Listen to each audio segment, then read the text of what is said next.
టీమిండియాకు ప్రస్తుతం అంతర్జాతీయ సిరీస్లు ఏమీ లేవు. సెప్టెంబర్ 2వ వారం తర్వాత బంగ్లాదేశ్తో టెస్ట్ సిరీస్ మొదలవుతుంది. ఈ నేపథ్యంలో పలువురు భారత క్రికెటర్లు దులీప్ ట్రోఫీలో ఆడుతున్నారు. మరికొందరు బుచ్చిబాబు టోర్నీతో పాటు ప్రస్తుతం జరుగుతున్న దేశవాళీ క్రికెట్ టోర్నీల్లో బరిలోకి దిగారు.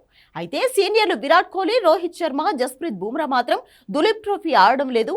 మొదట ఆడతారని వార్తలు వచ్చినప్పటికీ బీసీసీఐ ఇచ్చిన మినహాయింపుతో రెస్ట్ తీసుకుంటున్నారు. కాగా కోహ్లీ, రోహిత్, బుమ్రా దేశవాళీ క్రికెట్ కు దూరంగా ఉండడంపై మాజీ క్రికెటర్ సంజయ్ మంజ్రేకర్ విమర్శలు గుప్పించారు. వారికి ఇంకెంతకాలం విశ్రాంతినిస్తారంటూ బీసీసీఐ సెలెక్టర్లను ప్రశ్నించాడు.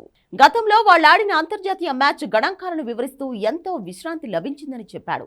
దులీప్ ట్రోఫీ ఆడాలని ట్వీట్ చేశాడు.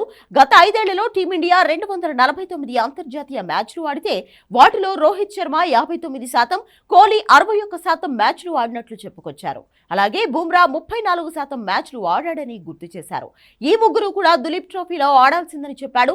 వరల్డ్ టెస్ట్ ఛాంపియన్షిప్ ఫైనల్ దృష్ట్యా ఇక విశ్రాంతి తీసుకోవాల్సిన పని లేదంటూ మంజ్రేకర్ వ్యాఖ్యానించారు.